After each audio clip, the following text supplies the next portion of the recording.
I wanted to talk today about routines for anyone who struggles with them, because this has been a lifelong struggle of mine, and I've done a lot of work around it and made some huge improvements that I did not think that I was capable of making. My name is Sarah, by the way. I make a ton of content for people who have chronic conditions. I make content for people who are neurodivergent, both of those categories fitting me, and a lot of cleaning content. So I'm going to use some examples for cleaning when I talk about how to make routines. It's a great example anyway, because cleaning has been the bane of my existence my entire life, and I for sure never thought that I was going to get to a place where I would consistently clean and have like a cleanish house. The reason I've struggled so much with being consistent and developing routines is that I've had a ton of resistance because of my mindset, and I have had way too high expectations for myself. So I wanted to talk about those things briefly before we get into like an example of how to put this into practice. There is a root for everything in life, and the root for why it was so difficult for me to create systems and routines and things like that was that I expected more of myself than I was able to give. And this has been across many different seasons of life. When I was single, when I was not single, when I had one kid, when I had 3 kids, when I had 6 kids, when I had, was feeling great physically, when I was, diagnosed with multiple autoimmune disorders. I had expectations for myself that were superhuman.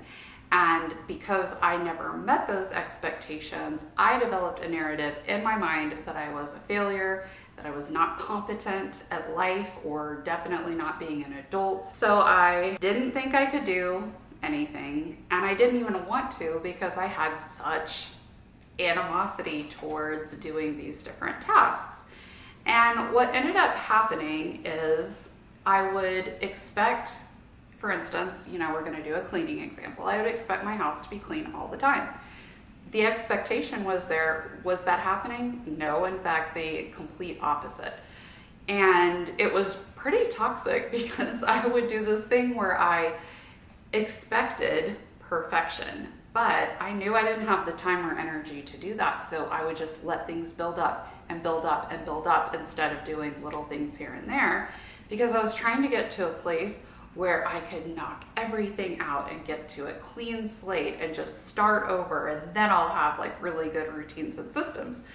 And it never happened for me. I would spend days and days working to get the house in order, but it would fall apart pretty quickly because I never understood how to have routines to keep things moving along. I bring this up because I think the first thing you have to do is really ask yourself if the things that you're putting on your to-do list, or the tasks that you're trying to accomplish, if they are actually realistic, or if they are wildly more than you have the time to do, or the energy to do, or the support needed in order to do all of these different things, If the answer is no, you don't have the time, energy, support, resources, etc., then it's time to scale things way, way back. Basically cut out all of the extra stuff and only focus on, first of all, the non-negotiables. And that's the first thing that I want you to think about or write down or whatever, is what are your non-negotiables?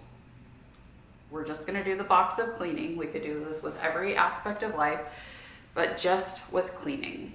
I will tell you that when I did this, when I threw out all of the old stuff that I had kind of held myself to a standard of, and asked myself what actually makes sense, what is the most important, what will cause the most functionality for my home. The number one thing was the kitchen, because coming downstairs to a dirty, messy kitchen was so disheartening, and it just set the tone for the day. It made me feel behind. Any kind of reserves that I had of like, I'm gonna, have a productive day today, just went right out the window when I had to clean the kitchen in order to make breakfast and get people's lunches made and things like that. It was just Oh, it was so hard. So the kitchen was one, and the second was laundry, because even if I was okay walking around in dirty clothes from time to time, I did not want my kids to have dirty clothes on. So those were the two things that I started with. Then I made a second category of priorities that would also really help with the functionality of my home and like keeping me in a good mental space. Once you know what your non-negotiables are, once you have some priorities listed out, then you can let everything kind of get pushed to the side, at least for a little. I mean, just try this for a month and see if it does not totally flip how you feel in a given day when you're just living your life. It will, but just give it a month. If you want to stress about doing everything and you feel like that works better for you after a month is up, go for it. But you have to give this experiment a little bit of a chance first so that you can see, because it just, in my mind, it did not make sense. I will do less to be more productive. That is not something that made sense, but it is something that happened. And it's something that has happened for so many people who, you know, at least with the cleaning stuff that I have put out content about, it has helped so many people to do less to be more productive. So, okay, we've got non-negotiables, we've got priorities. Then you can decide on breaking down these non-negotiables and priorities into 2 or 3 options. I give myself 3 because my average capacity is what I'm accomplishing on any given day, like the average day. But then I also have options for when I'm really low capacity. I also have options for when I'm high capacity. So those are my 3 ways that I break down a task. For the kitchen, for instance, I can have an expectation that I, clean the dishes and I put all the food away and I wipe all the counters and I move all the piles and I, deep cleaning everywhere. Or I can realize that that is not something that happens ever really. And it is something that if I have that expectation, it is going to hold me back from actually cleaning the kitchen. So I can give myself options for making the kitchen clean. If I'm feeling low capacity, for instance, the only thing I'm gonna worry about is making sure that the food is put away so that we don't waste food.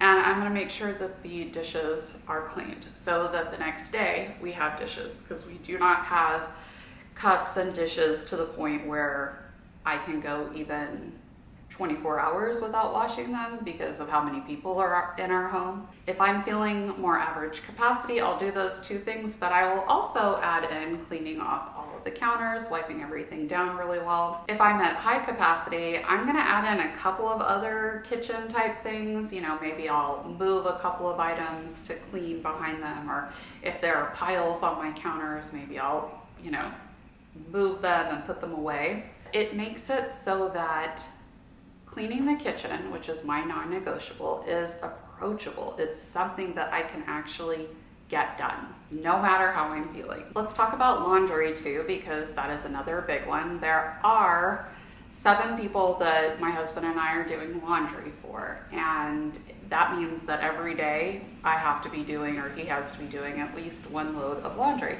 However, my old expectation was that I would wash a load of laundry, then I would dry it, then as soon as the timer buzzed, I would pull everything out, I would hang the hang-ups, I would fold everything else, and then I'd put everything away so that the laundry room was totally cleared out every single day, everything was always put away. No, simply no. That is not achievable for me at this time in my life. So instead, I have a low capacity option that, because I do have to do laundry every single day in order to keep my kids in clean clothes, then that means I'm gonna need to wash and dry a load of laundry. Okay, period.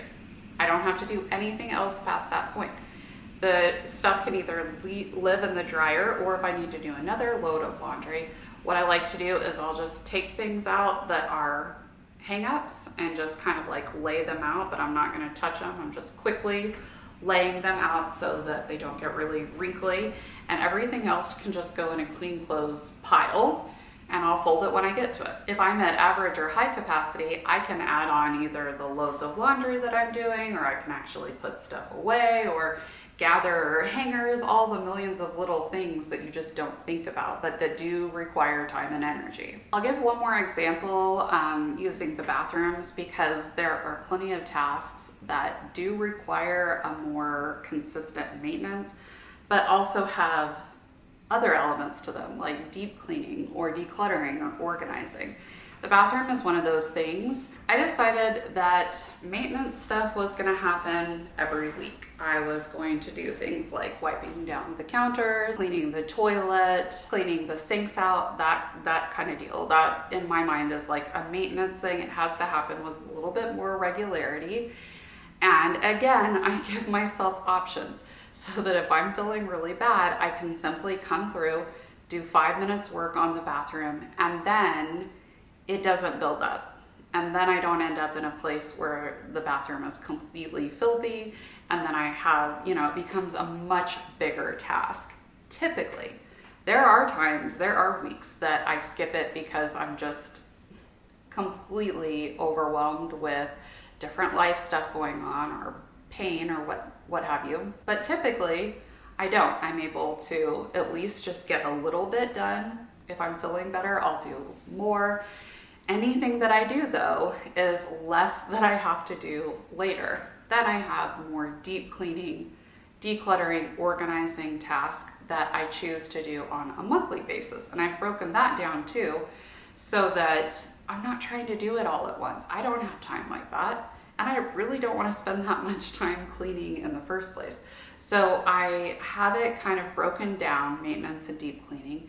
And then with deep cleaning, I also am not giving myself one task. You have to do, clean the entire bathroom once a month. That's not going to be the way it is for me. So again, with the low capacity options, average and high capacity options, it has been so much easier for me to take a deep breath and to not feel so stressed about my house all the time, because I understand now what kind of energy that I am bringing to the table when I am at a high capacity or an average or a low capacity. And I've adjusted these tasks to make sense for whatever I am going to be facing during that day. And the cool thing is, once you have given yourself options that are realistic for whatever you're going through, or whatever the season of life has for you, then because they are achievable, because they're realistic, you actually will do those things consistently, even if it's not like hyper consistently, still a lot more than you were doing it, or at least that's how it's been for me. And then whenever you have these routines going and you're being far more consistent, and your house is less crazy and it's functioning better, and the pressure comes off of your mind, and you just feel a little bit more free. It's weird. It sounds a little melodramatic to say that you can feel more free based on, how you organize your cleaning stuff, but it's true. And it's not just cleaning, it's whatever area that you are facing in your life where you're really struggling. I highly recommend looking at what actually needs to be done versus the kind of pressure you're putting on yourself to do everything.